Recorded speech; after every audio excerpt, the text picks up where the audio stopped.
नमस्ते, मैं हूं निखिल और आप देख रहे हैं रखवाले। अग्निपथ योजना को मोदी सरकार जिस उत्साह से लाई थी वो अब ठंडा पड़ने लगा है। क्यों? कारण साफ है। प्रचार के दौरान अग्निपथ योजना का जिक्र सरकार ने नहीं, विपक्ष ने किया। लगातार फील्ड रिपोर्टिंग टीम्स ने जा करके देखा कि सुबह सुबह जो युवा मैदान का चक्कर लगाते हैं किस तरह मायूस हैं, और ये मायूसी अब चुनाव के नतीजों में भी नजर आती है, आने लगी है। संविधान इफेक्ट की बात सबसे ज्यादा हो रही है, लेकिन नौकरी और भर्ती को लेकर जो कुछ कहा जा रहा है उसमें सबसे ज्यादा सवाल अग्निपथ को लेकर ही उठाए जा रहे हैं। एनडीए गठबंधन में शामिल जदयू के महासचिव केसी त्यागी ने तो कह भी दिया कि अग्निपथ योजना को लेकर मतदाताओं के एक हिस्से में नाराजगी है, खामियों को दूर करने की आवश्यकता है। राजनीतिक दबाव से इतर बीते 6 महीनों में तीनों सेनाओं ने भी अग्निपथ का एक इंटरनल रिव्यू शुरू किया था। तो क्या अब यह तय है कि अग्निपथ में बदलाव होगा? क्या तनख्वाह बढ़ेगी या फिर फौज में इनटेक 25% से 50% हो जाएगा परमानेंट वाला, या केंद्रीय अर्धसैनिक बलों में आरक्षण बढ़ेगा? अग्निवीरों के अंतिम संस्कार को लेकर उठाए गए सवालों पर ध्यान दिया जाएगा क्या? इन सारे सवालों पर बात होगी रखवाले में रक्षा पत्रकार शिवरूर के साथ।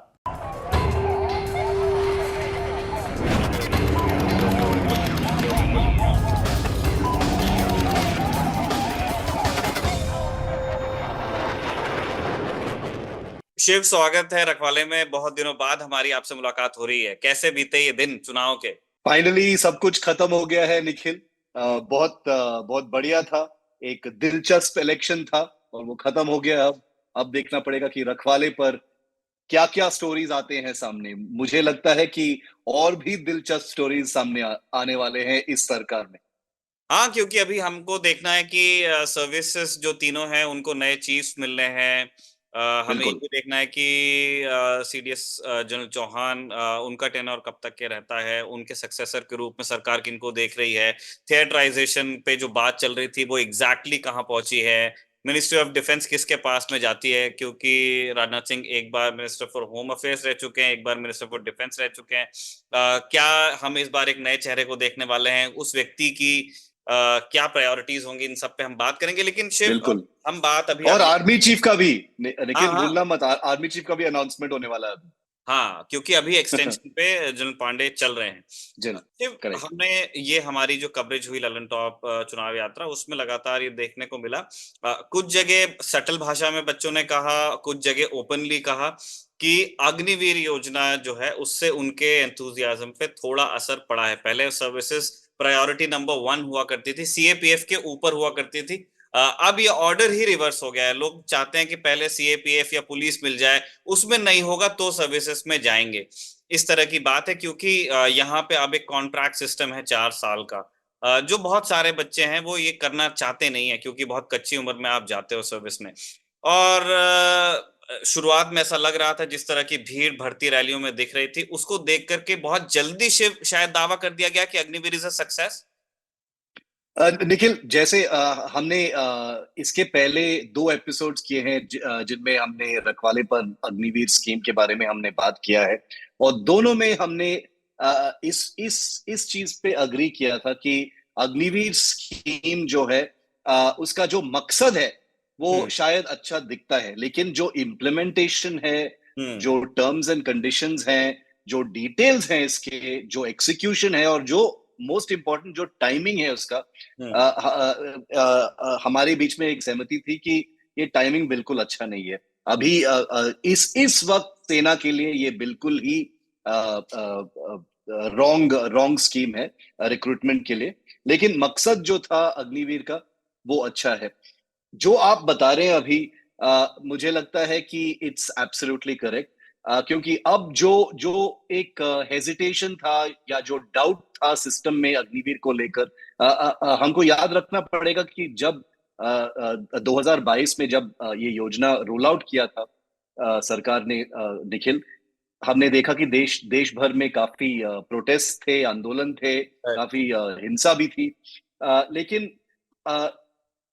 6 महीने पहले सरकार के सामने एक ऑलमोस्ट एक इम्पेरेटिव आ गया है कि इसको रिव्यू करना ही पड़ेगा। हम्म। क्योंकि सिस्टम के अंदर से काफी फीडबैक मिल रहा था। जनरल मनोज मुकुंद नरवणे के का किताब भी आया था, उसमें भी एक इंडिकेशन मिला था कि सिस्टम के अंदर से भी एक ऑब्जेक्शन या कुछ संदेह था, ऑब्जेक्शन था। वो लेकिन किताब ही नहीं आ पाई, उन्होंने ऑब्जेक्शन की बात क्या लिख दी, वो बुक ही नहीं आ मुझे पाई। मुझे लगता है कि अब वो किताब बिल्कुल आएगा सामने हाँ और हाँ हमको देखने में हाँ। मिलेगा कि एग्जैक्टली वो क्या था सिस्टम में, वो हम्म, क्या संदेह था, क्या ऑब्जेक्शन था, क्या हेजिटेशन था अग्निवीर को लेकर। लेकिन इन 2 साल में एक चीज तो काफी साफ था कि ये एक कंट्रोवर्शियल योजना था। हम्म, ये 100% सहमति नहीं थी, सिस्टम में भी सहमति नहीं थी। हम्म, जैसे आपने देखा आपके इलेक्शन कवरेज में जो जो बहुत ही बढ़िया था ललन टॉप का निखिल, हमने देखा कि काफी काफी युवा लोग जो हिंदी हार्टलैंड स्पेशली में थे, उनका उनका एक बहुत स्ट्रांग ओपिनियन है अग्निवीर को लेकर। तो मेरा मानना है कि जो 6 महीने पहले जो हम्म, सरकार ने रिव्यू करना शुरू कर दिया है ये सिस्टम, ये ये एक्सेलरेट होगा, क्योंकि अब ये ना सिर्फ सिस्टम से ये ऑब्जेक्शंस मिल रहे हैं निखिल, ना हम्म। सिर्फ फौज से या ग्राउंड से या फील्ड से ये ऑब्जेक्शंस का फीडबैक मिल रहा है, लेकिन अब वो राजनीतिक दबाव भी आ गया है। अब ये एक अलायंस अलायंस सरकार बिल्कुल, हो केसी गया है। त्यागी कह चुके हैं कि हम तो इस योजना में बिल्कुल, चाहते हैं।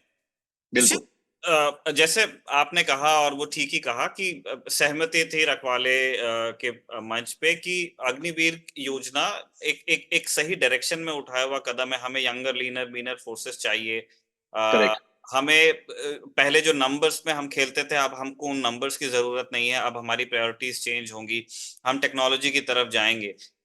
लेकिन जिस शक्ल में अग्निवीर को लागू किया गया, क्या उसमें अब विद बेनिफिट ऑफ हाइंडसाइट, क्या आपको ऐसा लगता है कि थोड़ा कम ऑनेस्टी थी जिस भाषा में उसके बारे में बात की गई? ये कहा गया कि बच्चे काम आना चाहते हैं, टूर ऑफ ड्यूटी को लेके तो यही था कि लोग देश सेवा करना चाहते हैं। फिर सेना को एक समाज सुधार की फैक्ट्री की तरह प्रेजेंट किया गया कि ये 75% जब वापस जाएंगे समाज में तो वहां डिसिप्लिन होगा। अब ये सारी चीजें अब आप एक ग्रामीण युवा की नजर से देखेंगे तो उसे इसमें सिर्फ इंग्लिश सुनाई देगी, सिर्फ जागन सुनाई देगा, उसमें उसके काम की बातें बहुत कम है, क्योंकि वो तो देश सेवा के साथ साथ एक पक्की नौकरी ढूंढ रहा था। वो ये सोच रहा था कि इसके बाद मेरी शादी होगी, मैं अपने पेरेंट्स को अपने साथ में ले आऊंगा, जो किसी बड़े शहर में वो हम्म। अगर तैयारी कर रहा होगा। उन सारे सपनों की जगह अग्निवीर में नहीं थी। क्या क्या तब ऐसे कोई कदम उठाए जा सकते थे जिससे ये जो मिसकम्युनिकेशन है ये दूर हो? क्योंकि हमने देखा है कि बच्चे गए तो हैं, भर्ती रैली में भीड़ तो रही है, लेकिन इलेक्शंस के रिजल्ट्स, एलाइज का जो पॉलिटिकल प्रेशर है, और आप ऑफ कैम जो बात भी करते हैं, कोई खुश तो नहीं है इस योजना से ऑफिसर्स के अलावा। मतलब मैंने किसी को हम्म। कैंडिडली ये कहते हुए नहीं देखा कि यार ये बहुत बढ़िया स्कीम है।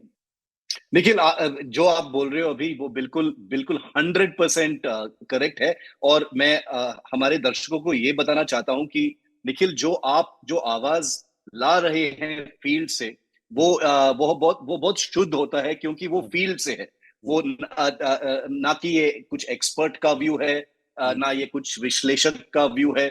ये जो वो लोग हैं जो एक्चुअली स्टेक होल्डर्स हैं, वो लोग जो एक्चुअली भर्ती के लिए सामने जाते हैं ऐसे रिक्रूटमेंट रैलीज के लिए। तो इस व्यू को हम बिल्कुल नजरअंदाज नहीं कर सकते हैं, और ये व्यू जो है वो लगातार सामने है निखिल, 2 साल से, जब जब ये योजना सामने आया है। दूसरा पॉइंट ये है कि एक कहावत है इंग्लिश में निखिल, जो आपको भी पता है, कि हाइंडसाइट इज 2020। हम्म, हाइंडसाइट बिल्कुल साफ दिखता है जब ये राजनीतिक दबाव सामने आया है, जब हम्म, ये सिस्टम से फीडबैक आया है, जब ये इलेक्शन के रिजल्ट में अग्निवीर का भी एंगल आया है। बहुत ऐसे लोग होंगे जो 2 साल पहले अग्निवीर का पूरा 100% समर्थन कर रहे थे, अब थोड़ा कॉम्प्लिकेटेड आंसर देना शुरू कर देंगे। वो बोलेंगे कि हाँ, ये सही है कि थोड़ा रिव्यू करना चाहिए था, फोर्स नहीं करना चाहिए था, इम्प्लीमेंटेशन में कुछ गड़बड़ी थी। ये सब सुनने में बिल्कुल आएगा, और हम देख भी रहे हैं पिछले 2-3 दिन में टीवी में अग्निवीर के जो डिबेट्स चल रहे हैं, उसमें वो काफी सामने आ रहा है। लेकिन मेरा मेरा पर्सनल व्यू जो तब था और अभी भी है, वो ये है कि 2022 में जब अग्निपथ स्कीम को रोल आउट किया गया था, सरकार को लग रहा था कि उनको कुछ कुछ रैडिकल करना है हम्म, रिफॉर्म प्रोसेस के लिए, मिलिट्री हम्म, रिफॉर्म प्रोसेस के हम्म, लिए। क्योंकि मिलिट्री के ऊपर ऑलरेडी एक एक प्रॉब्लम था निखिल। ये हम्म, ये युवा प्रोफाइल, नंबर्स को थोड़ा कम करना, ये तो एक नया मुसीबत नहीं है, वो बहुत सालों से एक मुसीबत है, क्योंकि हमारा जो रेवेन्यू बजट है, पेंशन बिल है, बहुत ही ज्यादा है, हम्म। और वो मॉडर्नाइजेशन को रोकता है और स्लो कर देता है। तो ये एक बहुत पुराना प्रॉब्लम है, और उसको उसको थोड़ा घटने के लिए सिस्टम में या सरकार में एक सोच था कि कुछ कुछ रेडिकल करना है। तो ये हम्म। टूर ऑफ ड्यूटी और अग्निपथ स्कीम हम्म। सामने आ गया था। जनरल बिपिन रावत थे इसके इसके जो architect hmm. Of the scheme, वो जनरल बिपिन रावत थे। और जनरल बिपिन रावत का एक और इसके बारे में भी हमने काफी बातचीत की है। उनका एक कैरेक्टर था कि if you know go big और गो होम। अगर अगर कुछ बड़ा करना है तो बड़ा करो, हम्म। और तुरंत करो, हम्म। If you want to actually change the system. हम्म। लेकिन ऐसे जो स्कीम्स है निखिल, आप मिलिट्री को लेकर कर रहे हो, इसका मतलब है कि मकसद अच्छा है, एक्चुअल इंटेंशंस अच्छा है, हम्म। कुछ कुछ कुछ मोडालिटीज, कुछ terms of reference Agniveer scheme के एक्चुअली बहुत ही अच्छे हैं। हम्म। लेकिन स्कीम को इम्प्लीमेंट करके ये बोलना कि अब हम रिव्यू करेंगे, अब हम फीडबैक लेंगे, हम्म। अब हम इसको ट्वीक करेंगे, अब इसको मॉडिफाई करेंगे, अब जो 25% रिटेंशन रेट है हम इसको 50% 50 कर कर देंगे, देंगे। हाँ। अब हम देखेंगे कि पैरामिलिट्री फोर्सेस में जो रिजर्वेशन होगा एक्स अग्निवीर को, वो 25% से 75% कर देंगे। ये सब आफ्टर थॉट है। ये आफ्टर थॉट, मिलिट्री फौज जो है एक बहुत ही बड़ा संगठन है, बहुत ही कॉम्प्लिकेटेड संगठन है। हजारों लोग इसमें भर्ती करते हैं, हम्म। और इसलिए स्कीम को इम्प्लीमेंट करने के बाद ट्वीट करना, ये एक इट्स अ मेसी अफेयर। इसलिए हम्म। मुझे लगता है, जो हमने पहले भी कहा था इस शो पे निखिल, कि ये पूरा सोच समझकर एक ट्रायल के तौर पे शायद एक लिमिटेड रोल आउट करना चाहिए था, टेस्ट करना चाहिए था, एक almost like a market test करना चाहिए था इन अ लिमिटेड वे। उसके बाद एक 100% रोल आउट करना चाहिए था, क्योंकि क्योंकि हमारे देश में इलेक्शंस तो लगातार होते ही है निखिल। हम्म। ये एक पॉलिटिकल इशू बिल्कुल है। कौन बोल सकता है कि ये एक पॉलिटिकल इशू नहीं है? क्योंकि जिस जिस प्रदेशों में आपने ट्रैवल किया है इलेक्शन के दौरान, ये एक पॉलिटिकल इशू बिल्कुल है, क्योंकि लोगों के लिए रोजगार, एम्प्लॉयमेंट, मिलिट्री में भर्ती होना, ये एक पॉलिटिकल इशू, एक लाइवलीहुड इशू है। हम्म। इसलिए एक इलेक्शन इशू बन गया है। लास्ट पॉइंट मैं बोलना चाहता हूं निखिल, केसी त्यागी बोल रहे हैं, आगे जाके और भी लोग बोलेंगे। ये बिल्कुल सही है कि 6 महीने पहले सरकार ने ऑलरेडी रिव्यू करना शुरू कर दिया था। हम्म। कांग्रेस पार्टी, राहुल गांधी, प्रियंका, अखिलेश, ये सब तो हम्म। अपने कैंपेन रैलीज में भी बोल रहे हैं, क्योंकि ये एक हॉट इशू है इलेक्शन को लेकर इन द हार्टलैंड स्टेट्स। लेकिन अब जो अलायंस का दबाव आ गया है इसमें, केसी हम्म। त्यागी तो काफी काफी जेंटल तरीके से बोले हैं, बिहाइंड क्लोज डोर्स में काफी हार्ड बॉल खेल रहे होंगे, एक्चुअल प्रेशर डाल रहे होंगे सरकार पर। तो मेरा मानना है कि डेफिनेटली मॉडिफिकेशन होगा, क्योंकि दो ऑप्शंस है निखिल सरकार के सामने। हम्म। या फिर आप मॉडिफाई करो, तुरंत कुछ मॉडिफिकेशंस करो, जो कमिटी बैठा है इसको मॉडिफाई जांच करने के लिए, या पूरा स्क्रैप करो। एक एक हम्म। एक डिमांड है कि इसको पूरा हम्म। पूरा ही पूरा रद्द कर दो। तो यही दो विकल्प हैं सरकार के सामने। नहीं, एक चीज मैं ऐड करना चाहता हूँ शिव इस बात में। जैसे ये बात ठीक है कि हिंदी हार्टलैंड में बहुत सारे युवा तैयारी करते हैं, लेकिन हिंदी पट्टी से इतर भी अच्छा खासा इंटेक है। आप वेस्टर्न महाराष्ट्र देखेंगे, वो अहमदनगर से लेकर के सतारा कोल्हापुर तक की या जो है। सतारा में बहुत सारी कोचिंग इंस्टीट्यूट्स हुआ करते थे जहाँ पे बच्चे तैयारी करते थे। राजस्थान में नागौर में, आप कोडागू से आते हैं, वहां पे बहुत वहां कल्चर रहा है, आर्म फोर्सेस में जनरेशन्स में लोग जाते हैं। तो मुझे ऐसा लगता है कि ये एक पैन इंडिया इशू है। Down correct. साउथ बहुत सारे लोग फौज में शामिल होते हैं, चाहे वो ऑफिसर कोर हो या आपके एनसीओज हो। हर तरह से लोग फोर्सेस में, क्योंकि एक दोनों चीजें हैं, लोग बिल्कुल जाते होंगे थ्रिल के लिए, देशभक्ति भी एक वजह होगी कुछ लोगों के लिए, लेकिन एक एक ज्यादा बड़ा चंग जाता है लाइवलीहुड के लिए। और उसकी बिल्कुल। स्थिति दक्षिण में ठीक है, हिंदी पट्टी से बेहतर, ज्यादा संपन्न इलाका है, लेकिन फिर भी एक एक बहुत अट्रैक्टिव जॉब प्रोस्पेक्ट होता है कि आप सर्विस में जाएंगे, आप यूनिफॉर्म पहनेंगे, आपकी एक अच्छी सैलरी होगी, एक अच्छा लाइफस्टाइल होगा। वो पूरा करेक्ट। खानदान का जो लाइफस्टाइल है वो ऊपर आता है, इसीलिए लोग सर्विसेज में जाते हैं, ये एक बहुत बड़ी वजह है। दूसरा शिव, जो आप कह रहे थे दो ऑफिसर्स का काफी जिक्र होता है अग्निपथ को लेकर के। एक जनरल बिपिन रावत, हमारे फर्स्ट सीडीएस, क्योंकि उनके समय पे ये आइडिया फर्स्ट टाइम फ्लोट किया गया था, टूर ऑफ ड्यूटी, और जनरल नरवणे जिनके जिनके कार्यकाल में इसको लागू किया गया, स्पेशली आर्मी की हम यहाँ बात करें। एक चीज, वो किताब तो अभी पब्लिक में नहीं है, लेकिन जिन लोगों ने पढ़ी है वो लोग ऐसा बताते हैं कि जनरल रावत का जो आइडिया था वो और जो इम्प्लीमेंट हुआ है उसमें बहुत फर्क है। जनरल रावत ने कुछ और ही कहा था। जनरल रावत का जो आइडिया था, एक तो वो इससे काफी कच्चा था, और दूसरा उसमें एक बात ये थी कि वो एक बहुत ही छोटा चंक होने वाला था, एक बहुत ही छोटी संख्या होने वाली थी फुल इनटेक की। तो अगर कोई हम्म। उसका फॉल आउट भी होता तो वो एक लिमिटेड स्कोप में होता।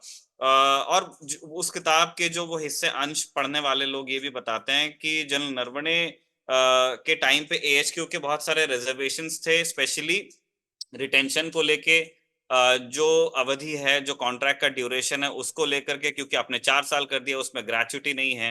क्योंकि कम्युनिकेट तो ये इसी तरह से हुआ कि सरकार सीनियोरिटी देना नहीं चाह रही है उन 4 सालों की। 5 साल की सर्विस नहीं तो ग्रेच्युटी देगी नहीं, जो आपकी तनख्वाह होगी वो फिक्स पे। मतलब उस जो ग्रामीण युवा है जो भर्तियों में जाता है, उसके दिमाग में ये चीज गई कि जान आप मेरी लेना चाहते हो, क्योंकि सर्विसेज में शपथ इसी तरह की होती है कि भाई एट पेरिल ऑफ लाइफ आपको डिफेंड करना है आपके देश को, लेकिन पैसा आप उतना देना करेक्ट। नहीं चाहते हो। तो मुझे लगता है कि उस वजह से अग्निपथ के जो अच्छे एस्पेक्ट्स थे, जो उसका एज प्रोफाइल हमको सर्विसेज का करेक्ट करना है, स्पेशली आर्मी के केस में जो हमको इनटेक को धीरे धीरे नीचे लेके आना है, डाउन साइजिंग की हमको जरूरत है, वो थोड़ा सा ओवर शैडो हो गए हैं। हम ये जानना चाहते हैं कि एक एक बेसिक आइडिया हमको समझ में, एक जो सबसे इजी चीज करना होगा सरकार के लिए वो ये होगा कि वो 50% का इंटेक बना दे, या 75% का इंटेक बना दे। आपको क्या लगता है, जो आपकी सर्विसेज में बात होती है, इसके अलावा इंटेक और पैसा, इसके अलावा अग्निपथ को किस तरह के करेक्शन की जरूरत है? क्योंकि जो बाकी दो सर्विसेज हैं, उसमें से एक सर्विस चीफ जिनके समय में आया, उन्होंने इन रिटर्न दिया था कि मेरे हिसाब से ये स्कीम अच्छा नहीं है। एयरफोर्स के जो रिजर्वेशंस थे वो पब्लिक है, नेवी के रिजर्वेशंस हम्म। पब्लिक है। तो हम ये चाहते हैं कि एक एज प्रोफाइल और पैसा अगर ये करेक्ट कर दें, इसके अलावा अग्निपथ को क्या इंप्रूवमेंट चाहिए? निखिल, अगर वो 4 साल अगर वो बढ़ा सकते हैं, अगर वो रिटेंशन रेट बढ़ाएंगे फ्रॉम 25% टू 50%, और वेरी इंपॉर्टेंटली जो पैरामिलिट्री फोर्सेस में जो रिजर्वेशन होगा एक्स अग्निपथ के हम्म। सैनिकों को, अगर ये तीन चीज अगर इसमें कुछ मॉडिफिकेशन या बढ़ोतरी होती है, तो शायद शायद मुझे लगता है कि थोड़ा और एक्सेप्टेंस होगा। लेकिन लेकिन एज अ जर्नलिस्ट, मैं सिर्फ एक जर्नलिस्ट के तौर से बोल सकता हूं कि अब तक जो एक एक सिस्टमिक ऑपोजिशन हो गया है अग्निवीर को लेकर, ये है रिस्क निखिल। ये दिस इज द रिस्क जो मैं पहले भी बोल चुका हूं कि जब आप एक सेंसिटिव सेंसिटिव ऐसे एक सेंसिटिव योजना रोल आउट कर रहे हो, it has to tick all the boxes. आपको हम्म। पहले से ये सारे जो मॉडिफिकेशन है पहले से पता होना चाहिए था। अगर अगर जनरल मनोज मुकुंद नरवणे जो जो सेना अध्यक्ष है, वो कुछ थर्ड पार्टी एक्सपर्ट नहीं है। वो कुर्सी में बैठे हैं सेना के। अगर वो कुछ संदेह एक्सप्रेस करते हैं, या कोई और कमिटी कुछ संदेह एक्सप्रेस करता है, तो that needs to be taken into account. मैं ये नहीं बोल रहा हूं कि the army chief was ignored, या कोई सिस्टम ने किसी को इग्नोर किया है। लेकिन अगर वो एक किताब में लिखे हैं कि उनके कुछ ऑब्जेक्शंस थे, हम्म। और वो किताब जैसे आपने बताया वो किताब भी सामने आया नहीं है निखिल, शायद वो सामने आएगा अभी। तो ये तो साफ दिखता है कि निखिल कि it was not a clean hmm. Affair. वो और बिल्कुल ओनर्स भी शिफ्ट, 100। मतलब अगर जिन लोगों ने वो अंश पढ़े हैं उस किताब के, वो लोग ये भी बताते हैं, मतलब जिनसे बात होती रहती है, वो लोग ये भी कहते हैं कि ओनर्स भी उसमें शिफ्ट होता है। हम्म। जनरल नरवणे जिस तरह से घटना का वर्णन दे रहे हैं, उससे ये बात प्रतीत होती है कि ये एएचक्यू का आइडिया नहीं था जिस तरह से इम्प्लीमेंट हुआ है। या एएचक्यू या प्रपोजल था, जो बाकी दो सर्विस पे तो उनको क्यों मिला उनका तो पता ही नहीं चला बेचारों को, कि नेवी एयरफोर्स को इसमें क्यों घसीटा गया। आइडिया एएचक्यू का था, लेकिन जिस फॉर्म में इसको इम्प्लीमेंट किया गया है, उसमें वो किताब का संकेत ये है कि वो हमारा काम नहीं था, वो हमको किसी ने बोला करने के लिए, इसलिए हमको करना पड़ा।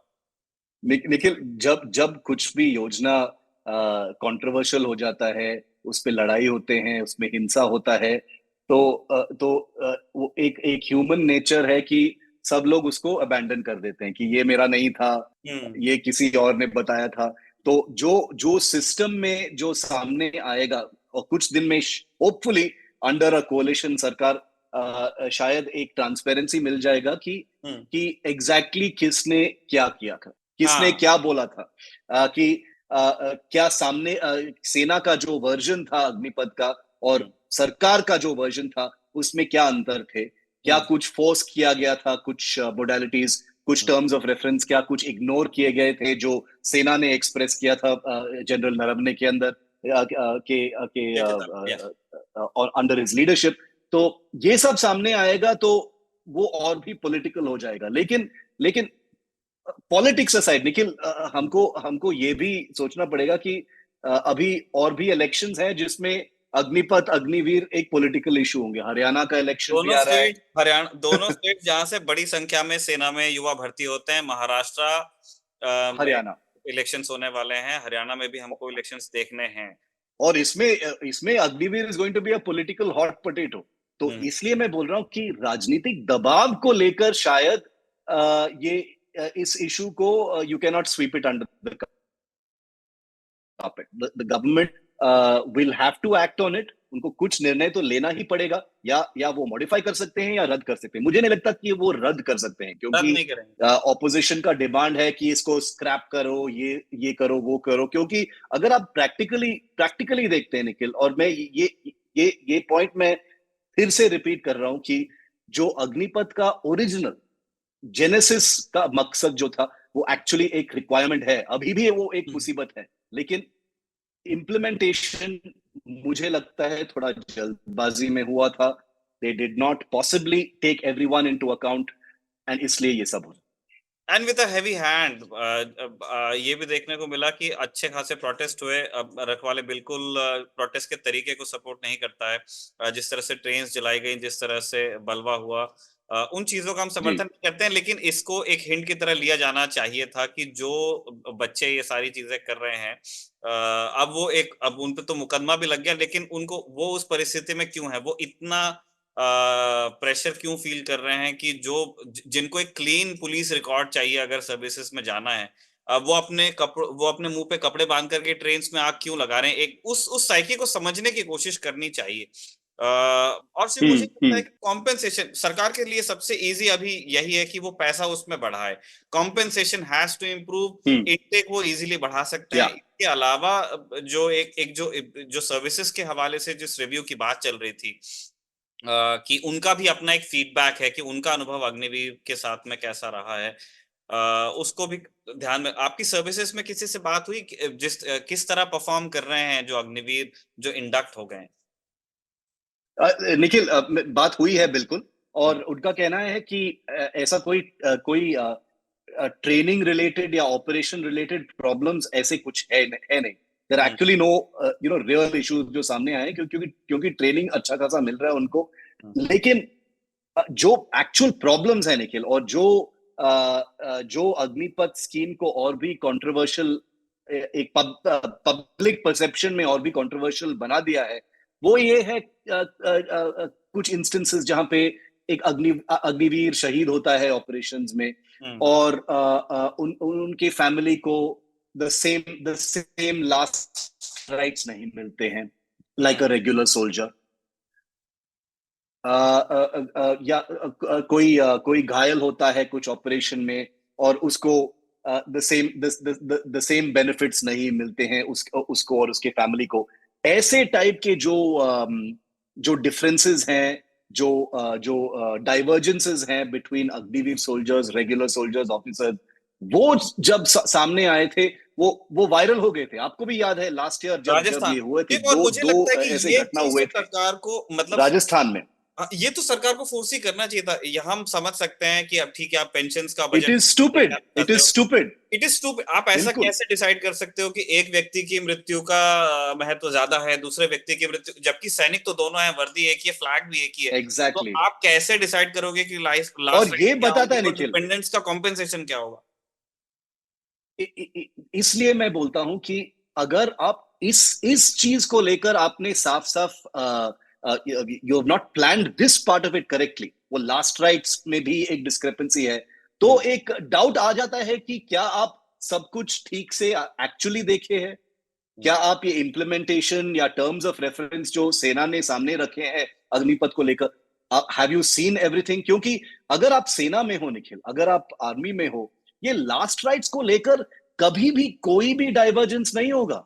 हम्म। Whether you are an Agnipath soldier और अ रेगुलर सोल्जर और रेगुलर ऑफिसर, जो लास्ट राइट्स के बेनिफिट्स हैं फैमिली को या सोल्जर को, वो कभी भी कोई डिस्क्रिपेंसी नहीं होता है। वो राजस्थान वाला घटना आप जो बता रहे थे, उसको लेकर एक एक एक डाउट पैदा हो गया है कि क्या ये बिल्कुल फोर्स किया गया है फौज पर, and it is not entirely wrong, and that is why we are seeing what we are seeing now. उसमें उसमें एएचक्यू की तरफ से कुछ केसेस को एक्सप्लेन करने की कोशिश भी की गई थी कि जितने केसेस हैं अग्निवीर के जो केआईए हैं या जो डेथ के केसेस हैं, उसमें कुछ सुसाइड केसेस भी थे जहां पे उन्होंने कहा कि करेक्ट। सुसाइड के केसेस में हम लोग नहीं करते हैं, या जहां पॉसिबल होता है वहां पे जितना ग्रेस मेंटेन किया जा सके करते हैं, सुसाइड या दूसरे स्थितियों में जो मृत्यु होती है उसमें नहीं करते। केआईए इसके मामले में वो क्लियर थे, लेकिन जैसे राइट। कि जो ऑप्टिक्स उसका था ना, वो इतना खराब हो गया, बहुत बुरा था।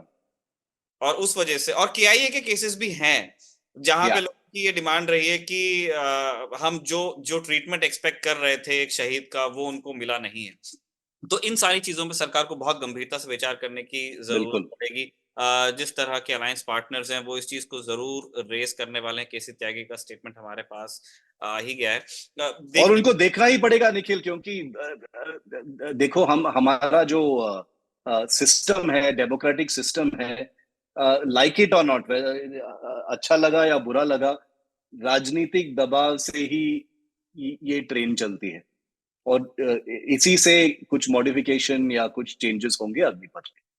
ऑन दैट नोट, रखवाले किस किस को हम कंक्लूड करते हैं, हम ये जरूर देखना चाहेंगे शिव, कि जो जो लो हैंगिंग फ्रूट्स हैं, इनटेक बढ़ाना बहुत इजी है। आपको एक एक उसके लिए कोई लॉ भी चेंज नहीं करना है, आपको बस एक गवर्नमेंट ऑर्डर निकालना है। इनटेक आप इजीली बढ़ा सकते हो, कॉम्पेंसेशन आप बहुत इजीली इंप्रूव कर सकते हो, और ये लास्ट राइट्स और केआईएस के मामले में जो कॉम्पेंसेशन है या जो फैमिलीज को सपोर्ट दिया जाना है, वीर नारीज को या जो पेरेंट्स होंगे, इन चीजों को बहुत इजीली एड्रेस किया जा सकता है। ये सरकार एक दिन में कर सकती है। इससे इतर अग्निवीर में किस तरह के, अग्निपथ योजना में किस तरह के बदलाव किए जाते हैं, वो देखना बड़ा दिलचस्प होगा। हम उन बदलावों का या उनकी जो प्रक्रिया होगी उनको लगातार फॉलो करते रहेंगे, आपके सामने लाते रहेंगे, और नई सरकार की क्या प्रायोरिटीज होने वाली हैं डिफेंस के क्षेत्र में, रखवालों के वो कौन से इश्यूज होंगे जिन पर इस डिस्पेंसेशन में बात होनी है, इस ये जो 5 साल का कार्यकाल होगा एनडीए सरकार का, उसमें बात होनी है। क्या गठबंधन सरकार में वहां भी प्रायोरिटीज में कोई चेंजेस आएंगे? जो हमारे चैलेंजेस हैं वो बढ़ते जा रहे हैं, चीन अभी भी पीछे नहीं गया है हमारी बॉर्डर से, जो हमारा वेस्टर्न नेबर है उनके बारे में तो क्या कहना। इन सारी चीजों पर हमारी लगातार नजर बनी रहेगी, और इनको लेकर के जो तमाम अपडेट्स होंगे वो अब रेगुलरली, जब इलेक्शंस खत्म हो गए हैं, वो भी आपके सामने आते रहेंगे। रफाले की इस किस्त को हमारे दर्शकों ने देखा, उसके लिए उनका शुक्रिया, और शिव, आपने छुट्टी के दिन वक्त निकाला हमारे दर्शकों के लिए, उसके लिए आपका भी धन्यवाद। नहीं नहीं, थैंक यू, धन्यवाद निखिल।